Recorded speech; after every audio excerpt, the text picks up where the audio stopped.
오늘 고린도전서 강의는 64번째 시간입니다. 사랑하는 사람은 자기를 낮춥니다 라고 되어 있는데, 여러분, 사랑하니까 자기를 낮추세요 이런 뜻이 아니고, 사랑하면 당연히 다른 사람을 더 소중하고 크게 보이게 합니다. 그러니까 자기가 그 앞에서 낮아지게 됩니다 라는 뜻을 말하고 있습니다.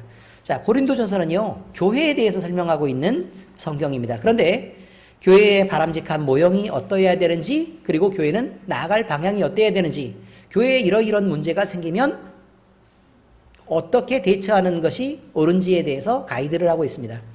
자, 교회는 하나님이 예수 그리스도를 머리로 해서 우리를 세우신 것입니다. 그래서 우리는 그의 지체가 되고 그 거룩한 모임에 참여하는 멤버가 되는 것입니다. 교회는 반드시 하나님의 교회여야만 하며 사람이 그 주인이어서는 절대로 안 됩니다. 그래서 우리 교회라고 얘기하지만, 우리 교회라고 얘기할 때 우리 하나님의 교회가 맞지 우리 내 교회인 것은 아닌 것을 우리는 분명히 알아야 된다, 이런 말입니다. 그러므로 교회는 하나님의 교회이기 때문에 돈을 써도 하나님의 돈을 쓰는 거고요, 능력을 베풀어도 하나님의 능력을 베푸는 거고, 또 일을 해도 하나님의 일을 하는 것입니다. 그러므로 하나님의 능력으로 세워져야 하고, 하나님의 거룩한 계획을 따라 이루어지는 지상에서 존재하는 하나님의 나라가 되어야 된다라는 의미입니다.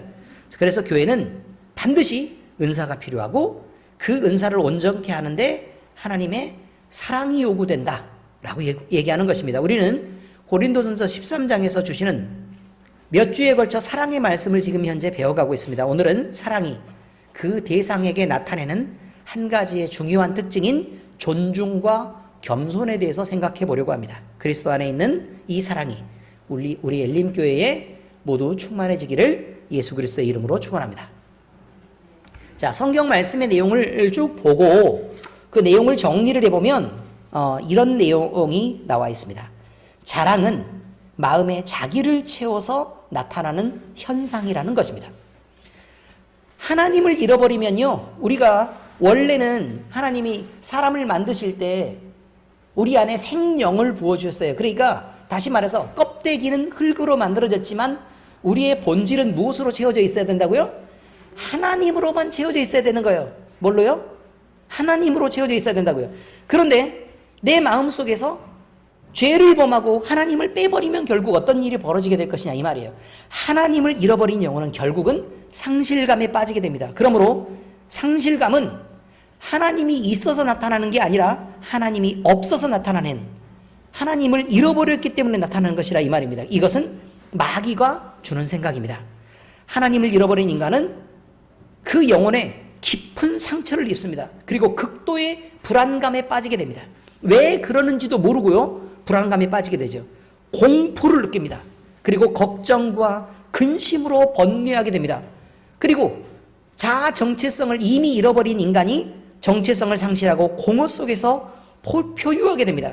이런 사람들에게 나타나는 대표적인 생각이 자기 방어 기제라는 것입니다. 원래 심리학자인 프로이드가 있죠. 그 심리학자인 딸인 안나 프로이드라는 사람이 있습니다. 그 다음에 미국의 의사인 베일런트라는 학자도 있는데요.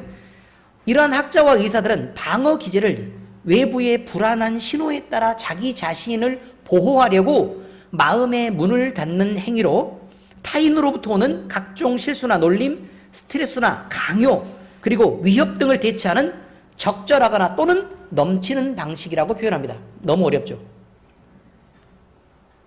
내가 설교 길어질까 봐 이렇게 썼는데 못 알아들을 줄 알았어요. 무슨 말이냐면요. 아니, 제가 요즘에 기도를 많이 해가지고 제가 눈물이 많아져가지고 하나님을 마음에서 잃어버렸단 말이에요. 잃어버렸어요. 그러면 가장 중요한 건 내 속이 비어있기 때문에 나라는 것에 대한 존재에 대한 자아 정체성이 상실됐다는 게 첫 번째고, 하나님이 계실 때는 완벽한 천지를 창조하시고 무한한 능력을 가지신 하나님이 나의 보호자가 되어서 내 백으로 딱 든든하게 버티고 있으니까 마음대로 행동할 수 있었는데, 그런데 그 하나님이 사라지면서 사람들은 위협과 공포를 느끼게 되었다. 이해가 잘 되셨죠? 이제 연기가 필요하니까. 됐죠? 그렇게 됐다 이 말이에요. 그러면 그러니까 사람들은 그 위협과 공포를 느꼈기 때문에 결국 무엇을 할 수밖에 없냐면 근심 걱정을 할 수밖에 없고 극도의 불안감에 빠지게 돼서 내가 뭐 무슨 일을 당하는 건 아닌가, 나는 공포감과 그 위험 속에서 늘 살아가게 돼서 거기에서 나타나는 첫 번째 현상이 뭐냐면 내가 나를 지켜야 되는데 라는 생각을 하게 됐다는 뜻이에요. 쉽죠 이제? 이해됐습니까? 자, 그러면 무엇에 의해서 나를 지키려고 하는 거냐면 외부의 공격이나 위협으로부터 나를 지키려고 방어하려고 하는데, 이 사람들이 연구한 바에 의하면, 근데 하나님 없이 연구한 거잖아요. 하나님 없이 신앙으로 연구한 게 아니고 그냥 의학적으로나 심리학적으로 연구하는데, 적당한 방어 기제는 자기 자신을 챙기고 사회활동 속에서 사람과 사람과의 적절한 관계를 형성하는 데 도움을 주더라 라는 방식으로 이해하게 되었다는 뜻입니다. 그런데 그것을 넘어선 지나친 방어 기제는 남들이 나에게 다가오는 것을 막아서 배척하고 사람 사이의 관계를 흐리고 그것이 병이 되는 단계까지 가게 되는 결과를 만들게 되었다. 이것이 그 사람들의 연구라 이 말이죠. 이해됐습니까? 읽어보시면 이제 이해가 됩니다. 설명을 해놨으니까. 그런데 마음의 중심에 가득 채워져 있어야 될 하나님을 잃어버린 인간이 텅 비어버린 자기 마음을 바라보면서 느끼는 이 허무함이라는 것, 보호자를 잃어버린 인간이 최초의 살인자인 가인처럼 불안에 떨며 내가 죽을까 봐 위협을 느끼는 것은 너무나도 당연한 것입니다. 이제 사람들은 하나님을 시간이 점점 지나면서 점점 지우면서 하나님을 잊어버렸습니다. 그리고 그 자리에 세상 욕심으로 가득 찬 자기 자신을 채웠습니다. 그리고 그것이 정상인 줄 압니다. 자기 자신이 잘 되는 일이라면 이제 무엇이든지 할 수 있게 되었습니다. 사람들은 우상을 만들어 섬깁니다. 성경에 분명히 밝히다시피 우상은 자신을 위해 일할 거짓 신을 만들어 하나님의 자리에 놓고 그것을 섬기는 것이라고 말하고 있습니다. 우리 출애굽기 공부했잖아요. 출애굽기 32장 1절에 뭐라고 나오냐면, 백성이 모세가 산에서 내려옴이 더딤을 보고 모여 백성이 아론에게 이르러 말하되, 일어나라, 우리를 위하여 우리를 인도할 신을 만들라. 이 모세 곧 우리를 애굽 땅에서 인도하여 낸 사람은 어찌 되었는지 알지 못함이니라. 여러분, 늘 자기만 생각하고 있어요. 우리를 위하여, 우리를. 예배란, 지금 이스라엘 민족이요, 출애굽한 이유가 뭐예요? 예배하는 민족으로 삼기 위해서잖아요. 예배는 목적이 사람에게 있잖아요. 예배는 목적이 누구에게만 있어요? 하나님께 있죠. 하나님을, 천지를 창조하시고 우리를 조성하신 하나님이 계시는데 그가 우리를 소유하고 계신다는 거예요. 우리는 그의 것이고 그의 백성이므로 당연히 그를 높이고 예배하는 것이 맞다는 것입니다. 우리를 창조하신 하나님이 마땅히 경배를 받으셔야 한다고. 우리를 이곳에 존재하게 하시고 우리를 이렇게 사랑해 주신다면 하나님의 이름은 당연히 높임을 받아야만 맞다. 그래서 하나님을 높이기 위해 예배를 해야 된다, 이런 말인데, 결국 이 사람들의 생각은 뭐예요? 우리가 고생하니까 하나님이 우리를 끌어냈고, 우리가 좋다고 얘기하니까 그 좋은 땅으로 인도하고, 우리를 먹고 살기 편하게 하고, 우리를 더 부자이게 하고, 우리를 안전하게 지키게 하고, 그러기 위해 하나님이 그냥 그렇게 하고 있다고 생각하는 거, 이게 착각 아니라 이 말이에요. 예배를 잘못 이해하고 잘못 인식하고 있는 것이라 이 말입니다. 결국 모세도요, 우리를 애굽 땅에서 우리를 위해서 인도해낸 이 사람이 어찌 됐는지를 알지 못하니까 우리를 위해서 신을 만들어내라 라 그래서 금송아지를 만들게 됐다, 이런 말입니다. 사람들은 집착합니다. 일에 집착하고, 노는 것에 집착하고, 자식에 집착하고, 이성에게 집착하고, 사랑에 집착합니다. 돈에 집착하고, 먹는 것에 집착하며, 심지어 그냥 즐기라고 얘기하는 취미에도 집착합니다. 여러분, 할 수만 있으면 무엇이라도 붙잡고 집착합니다. 왜요?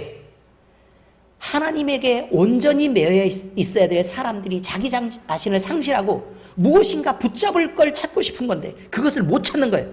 그러나 하나님을 대신할 것은 세상에 어떤 것도 존재하지 않습니다. 하나님은 하나님으로만 채워질 수 있는 것입니다. 아무리 집착해도 사람의 마음은 허망한 대로 어두워지며 만족을 얻을 수 없는 것입니다. 이런 극단적인 상실감은 열등감으로 자라갑니다. 그래서 남과 비교하며 상대적으로 만족하려고 애를 씁니다. 열등감은 처음 형태가 비판과 비관과 좌절입니다. 나보다 더 나은 상대를 보면 그냥 아무렇지 않은 듯 그냥 당당하게 이렇게 늘 있겠지만 그러나 불편해하고 불쾌해합니다. 그런 다음 괜히 그를 미워하고 시기합니다. 그리고 나 자신을 비하하고 불행해합니다. 그 단계를 넘어서는 열등감도 있습니다. 이제 거기에서 멈춰서 네거티브하게 자기 자신을 가라앉히는 쪽이 아니라 오히려 그러면 내가 너무 억울하잖아. 그래서 자기 자신을 과장해서 띄우려고 하는 경향이 생깁니다. 자, 이제 자기 자신을 포장하여 과장하기 시작합니다. 이러한 과대 포장은 자기 자신도 느끼지 못하는 경우들이 대부분입니다. 이런 사람들은 거짓과 자기 자랑에 빠진 교만을 갖게 됩니다. 자기만 높이는 것이 아니라 상대를 일부러 깔보고 무시하는 행동들을 합니다. 한간에 떠도는 각종 갑질에 대한 이야기들이 있죠. 자, 이런 것은요, 스스로에게 당당하지 못하고 자긍심 없는 인간이 얼마나 예의 없이 비매너로 행동할 수 있는지를 보여주는 한 예라고 말할 수 있습니다. 자기의 자랑은 열등한 인간이 자신의 공허한 치부를 포장하여 드러내는 과대 포장일 뿐입니다. 사람은 원래 그렇게 자랑스럽지 않습니다. 시편 12편 3절 4절에 이렇게 말합니다. 여호와께서 모든 아첨하는 입술과 자랑하는 혀를 끊으시리니 그들이 말하기를 우리의 혀가 이기리라. 우리의 입술은 우리의 것이니 우리를 주관할 자 누구리요 하미로다. 내가 말하는 것이 옳은 것 같습니까? 내가 생각하는 것이 바른 것 같습니까? 내가 주장하는 것이 맞는 것 같습니까? 내가 지금까지 가져온 사고와 내가 가진 인격이 바른 것입니까? 그럼 여러분은 죄의 세상에 살지 않았습니까? 여러분 죄인이 아닙니까? 여러분은 왜곡이 없습니까? 그렇지 않습니다. 성경은 분명히 얘기하고 있습니다. 너희는 기본적으로 근본적으로 잘못되어 있다. 그러므로 와서 치유를 받고 온전한 것을 회복하도록 해라. 하나님을 마음에 품고 만족하여 당당한 성도는요, 스스로를 높이며 자랑하지 않습니다. 우리의 자랑은 예수 그리스도이기 때문입니다. 그런 허무한 자랑을 할 필요가 없는 것입니다. 시편 2편 7절에 어떤 사람은 병거, 어떤 사람은 말을 의지하나 우리는 여호와 우리 하나님의 이름을 자랑하리로다. 이렇게 노래하고 있는 것입니다. 자, 두 번째요. 사랑하면 사랑의 대상이 되는 그는 더 커 보이고 더 소중한 이로 인식하고 또 그렇게 생각되게 됩니다.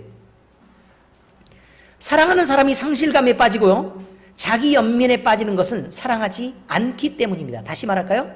사랑을 하고 있다고 하는 사람이 상실감에 빠지게 되고 또 자기 연민에 빠지게 되는 것은 실제 사랑이 아니기 때문에 그렇습니다. 그냥 이 사람은 사랑하는 사람의 마음을 갖고 싶은 것입니다. 무슨 뜻이냐면요, 내가 엄청 사랑하고 싶어요. 사랑에 빠지고 싶어요. 그 뜨거움을 갖고 싶어요. 그러면 그런 나를 만들어 놓고 다른 사람을 정하는 것입니다. 그래서 그 사람을 내가 뜨겁게 사랑하고 있다고 믿는 거예요. 착각입니다. 근데 그를 사랑했는데, 자, 그렇게 사랑하려고 하는 이유가 뭐냐면 내가 소중하기 때문에 내가 이 젊은 날, 사랑할 수 있는 날에 내가 뜨겁게 사랑하는 나라는 사람을 한번 만들어 두고 싶은 거란 말이에요. 이해는 다 되십니까? 여자들은 특히 이해를 잘할 텐데요.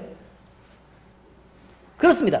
그렇게 뜨거운 날을 만들어 놓고 나서 그래, 내 젊은 날에도 이렇게 뜨겁고 행복한 때가 있었어. 그치? 이렇게 말하고 싶은 거예요. 그렇지 않습니까? 그런데요, 그놈이 나를 사랑해 주지 않는 거예요. 내가 그렇게 뜨겁게 사랑에 빠졌다고 생각하는데, 그러면 여러분, 그 사랑의 시작이라는 게 그를 사랑해서가 아니고 나를 사랑해서 아닙니까? 이해가 되세요? 나를 사랑해서요. 그런데 그가 나를 사랑하지 않는단 말이에요.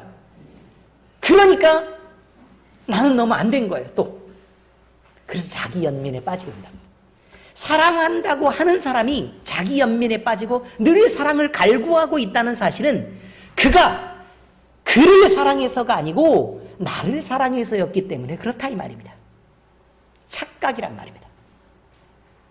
그리고도 사랑한다고 말합니다. 내가 그 놈을 그렇게 사랑했는데 나를 사랑해 주지 않아? 어쩜 이럴 수 있냐? 그럼 옆에 있는 애가 걔 너무 나빠. 그치? 여러분, 거짓을 갖고 사랑이라고 말하면 안 되는 것입니다. 그래서 그 진심을 알기 때문에 그도 나를 사랑하지 않는 것입니다.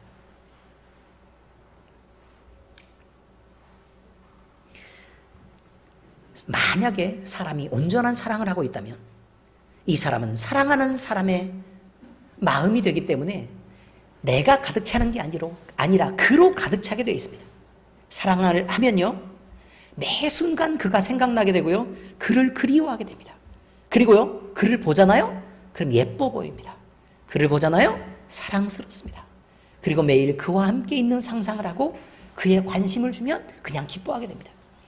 그가요, 내가 주는 선물을 받아주면 즐겁습니다.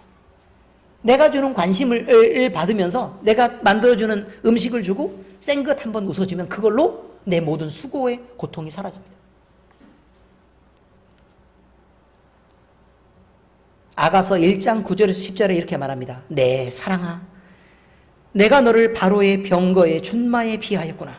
내 두 뺨은 따은 머리털로 내 목은 구슬꿰미로 아름답구나. 여러분, 그냥 사람 하나 서 있는데 무슨 거기에다가 무슨 바로의 번들번들한 준마의 비교를 하고 거기에 뺨을 얘기하고 머리털 얘기를 하고 목은 뭐 얘기하고 구슬더미 얘기를 하고 오바입니다. 그냥 사랑하니까 지 눈에 그렇게 보이는 것입니다. 이해되십니까? 다른 사람들이 볼 때는 그냥 사람 이렇게 보는데 자기만 이렇게 보이는 것입니다. 이게 사랑입니다. 사랑은 그 사람을 크게 보이게 하는 특징이 있습니다. 그리고 사랑은 그 사람을 더욱 소중한 존재로 인식하게 하고 더 좋은 것으로 주고 싶도록 만듭니다. 이것이 사랑의 특징입니다. 하나님이 어떻게 하셨습니까? 하나님이 우리를 사랑하셨습니다. 그래서 하나님은 우리를 자신의 가장 소중한 존재로 삼아주셨는데 우리에게 주신 신분은 바로 하나님의 자녀라는 상속자의 신분을 주신 것입니다. 내가 내 나라를 너희에게 통째로 줘버리겠다. 이거예요. 요한복음 1장 12절 13절에 이렇게 말합니다. 영접하는 자 곧 그 이름을 믿는 자들에게는 하나님의 자녀가 되는 권세를 주셨으니 이는 혈통으로나 육정으로나 사람의 뜻으로 나지 아니하고 오직 하나님께로부터 난 자들이니라. 이렇게 말합니다. 그저 하나님이 사랑하셔서 우리를 자녀 삼아 주신 것이라 이 말입니다. 자, 또 하나님은 하나님 당신의 사랑을 이루시기 위해 자신이 가진 가장 소중한 것을 우리에게 내어주셨습니다. 아니, 천지를 주고 천국 주는 건 일이 아니에요. 왜요? 하나님이 그저 만들면 되는 거니까요.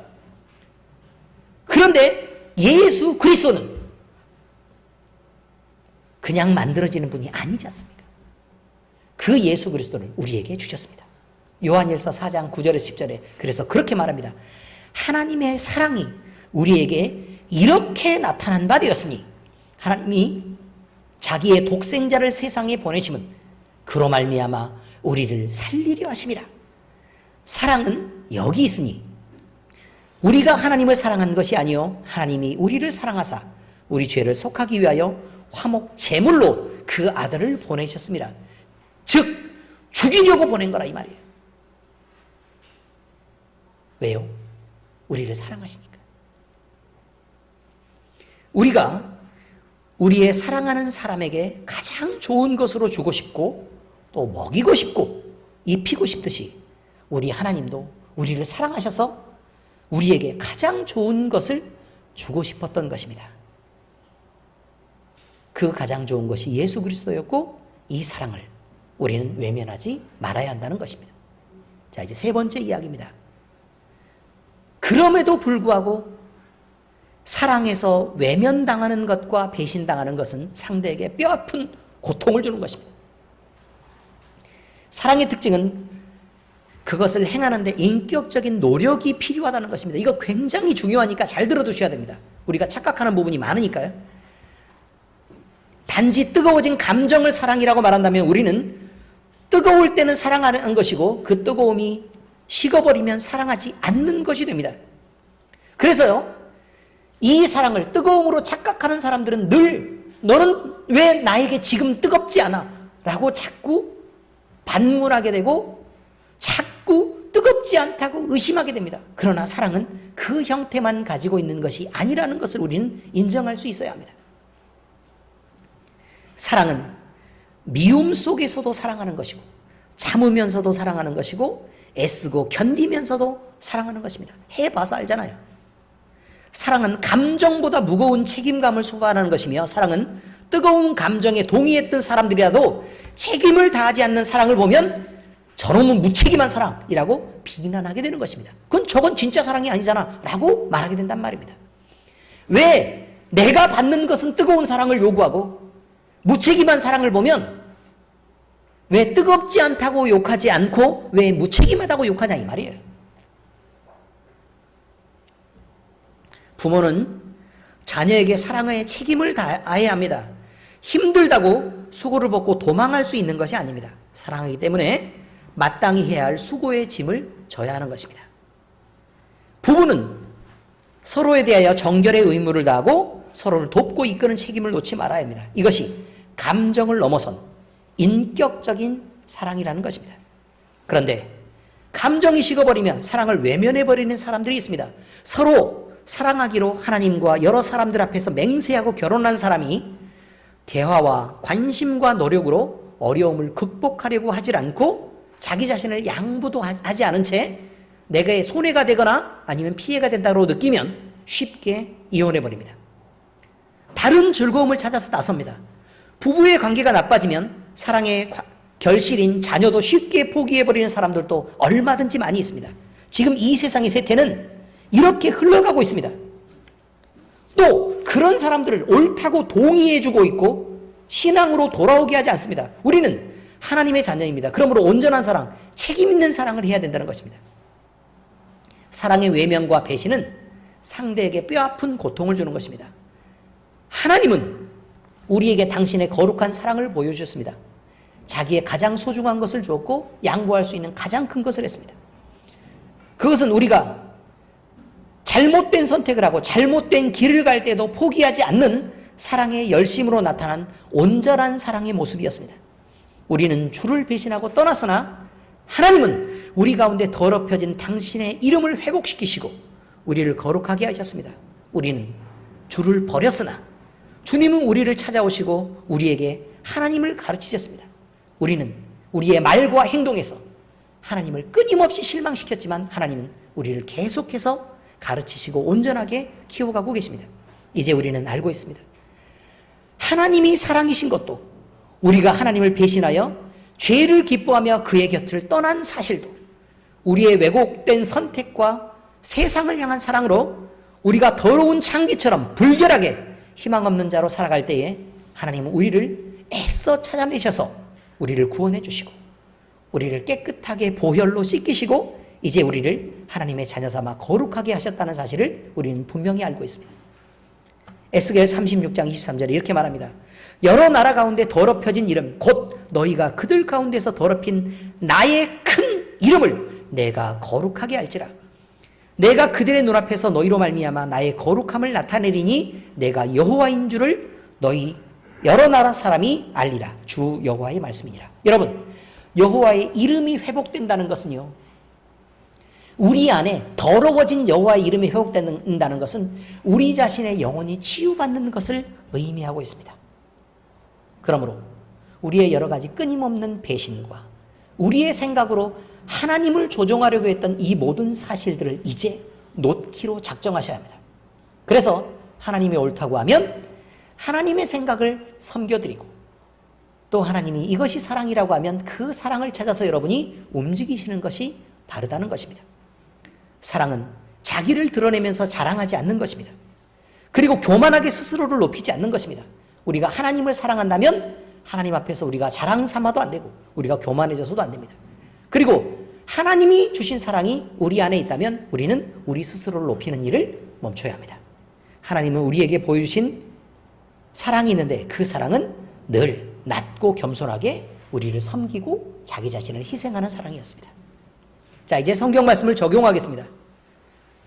첫 번째, 우리가 사랑할 때 하나님이 우리 안에 거하시게 됩니다. 행복해지기를 피하는 사람 없습니다. 모두 행복해지기를 바라십니다. 자, 그러기를 원하십니까?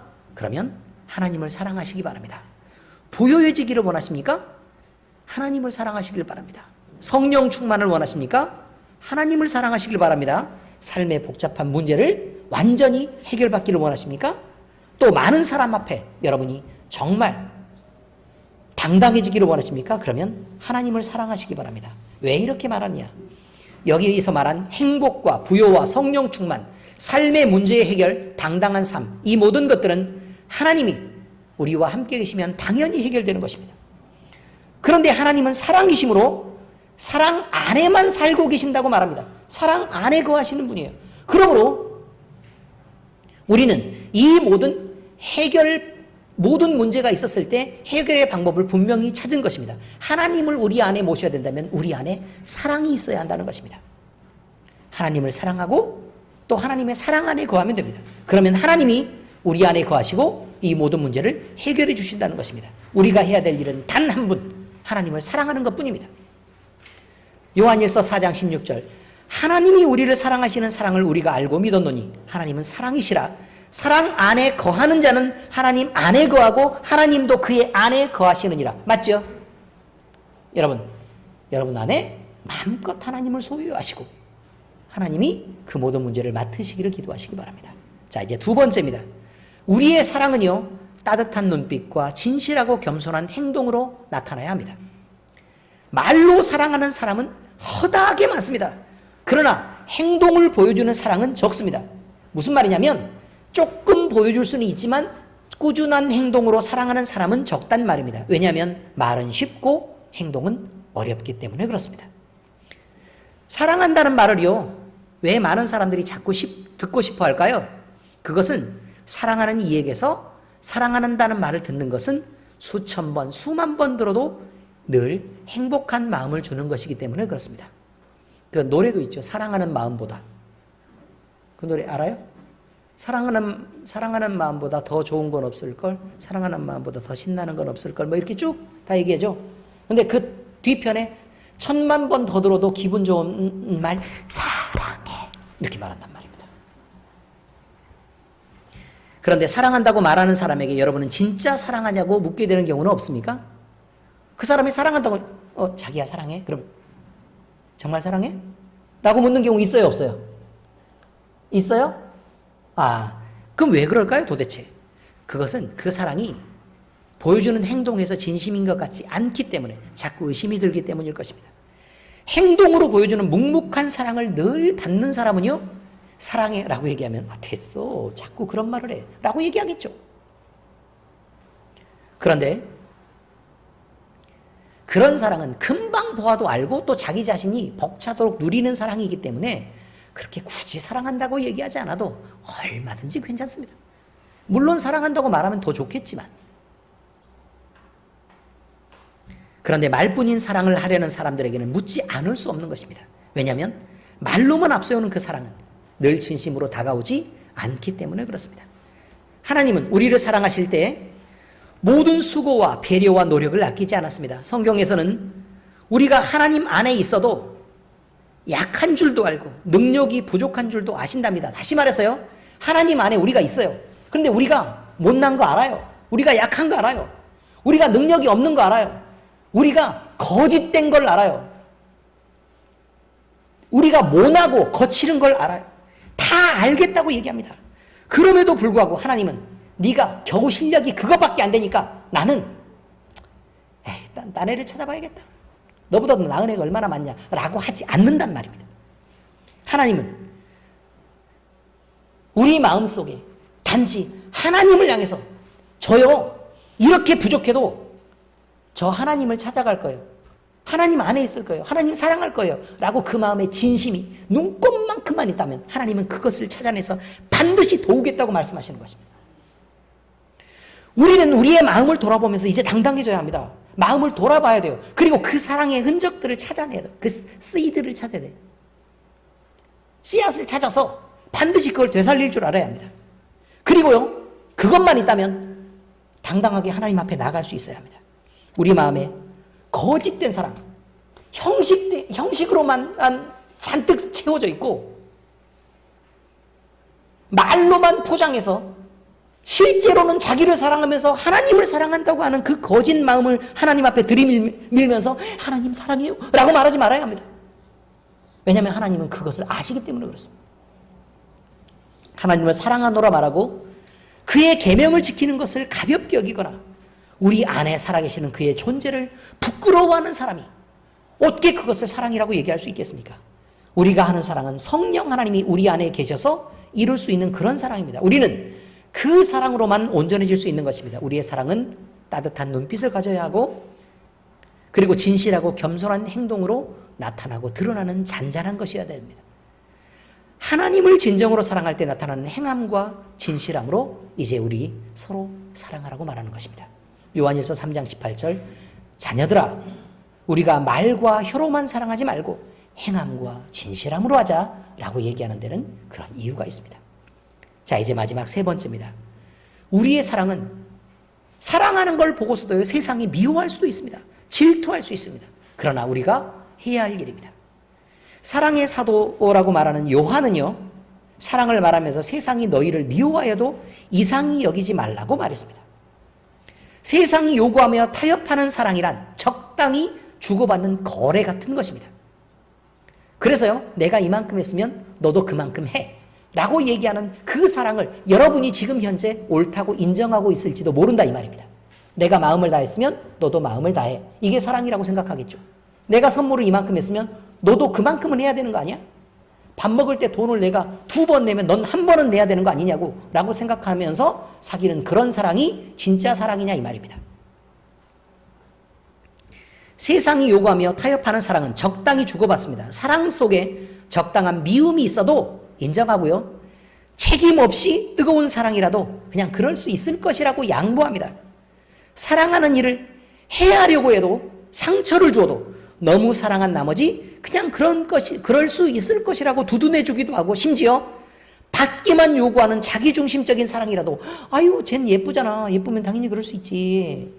그렇다고 인정합니다. 그런데 사랑하는 일을 위해 모든 것을 내어주고 사랑하는 이유에 모든 노력을 끝까지 해야 되는 하나님의 사랑을 이 사람들한테 얘기하면요. 아유 말도 안 되는 소리 하지 말고 너 세상을 몰라서 그래 지놈 사람아 라고 비난하고 욕할 것입니다. 그렇지 않습니까? 그리고 그렇게 바보같이 사랑해가지고는 세상에서 어떻게 살겠냐? 라고 우리가 실력 없는 것처럼 비난합니다. 여러분 몰라서 그러는 것입니다. 알고 나면 외면할 수 없는 크기로 다가오는 것이 하나님의 사랑입니다. 그의 사랑을 만나는 일은 마치 거대한 해일을 만나는 것 같아서 피할 수도 없고 거부할 수도 없고 외면할 수도 없고 자리를 옮겨서 그것을 없다고 말할 수도 없는 것입니다. 그저 나를 덮어버리고 세상으로 살던 나를 파괴해버리고 이제 완전히 새로 태어나게 하는 그런 쓰나미처럼 다가오는 것이 하나님의 사랑입니다. 만나볼 만합니다. 우리의 사랑은 세상이 미워할 수 있습니다. 그러나 하나님이 주신 이 사랑은 우리가 그 방식까지도 완전하게 해서 우리가 해야 될 일이며 우리가 아니면 할 수 없는 일이기도 합니다. 왜냐하면 우리는 성령 하나님의 인도하심을 따라서 하는 일이고 세상이 하는 사랑은 그렇게 하지 않아도 되는 것이기 때문에 그렇습니다. 하나님의 사랑이 엘림교회와 모든 성도에게 충만해지기를 예수 그리스도의 이름으로 축원합니다. 기도하겠습니다. 하나님 아버지, 우리는 오늘 겸손한 사랑에 대하여 말씀을 배우고 생각하였습니다. 여기서 우리는 자기 자랑이나 교만한 모습은 진정한 사랑이 아닌 것을 다시 한번 생각하게 되었습니다. 우리에게 이제 온전한 사랑을 할 수 있도록 우리로 알게 하시옵소서. 이제부터 마음에 나 자신을 채워나가는 교만을 지우고 겸손하게 살겠습니다. 사랑하면 그가 더 커 보이고 더 소중하게 생각되어야 하는데 내가 더 크고 소중했던 날들을 돌아보며 이제 후회하고 반성합니다. 이제 돌이켜 회개하고 사랑하는 사람을 챙기고 높이며 살겠습니다. 더불어 하나님의 사랑하심에 대하여 외면하고 배신했던 시간들이 하나님께는 얼마나 아프고 고통스러우셨던 시간이었었는지를 이제 생각하고 우리가 후회하며 돌이키겠습니다. 이제 우리는 우리가 사랑할 때에만 하나님이 우리 안에 계시는 것을 압니다. 우리 안에 하나님을 모시기 위해 단 한 분 하나님을 온전한 마음으로 사랑해 내겠습니다. 이제 우리 마음에 거짓 사랑을 들이밀면서 하나님을 사랑한다고 말하지 않겠습니다. 하나님을 사랑하노라 말하고 그의 계명을 지키는 것을 가볍게 여기거나 우리 안에서 살아계시는 그의 존재를 부끄러워하지 않으며 살겠습니다. 우리에게 성령 충만을 채워주시고 하나님의 사랑으로 온전하게 하시옵소서. 그래서 우리의 눈빛이 따뜻해지게 하시고 우리의 행동이 진실하고 겸손하도록 서로 사랑하게 하시옵소서. 우리가 사랑할 때 세상이 미워할 수도 있겠으나 반드시 이 사랑을 해낼 수 있도록 우리를 성령 충만하게 하시고 우리를 도와주시옵소서. 사랑이시며 우리 주님 되신 우리 주 예수 그리스도의 이름으로 감사하며 기도합니다. 아멘.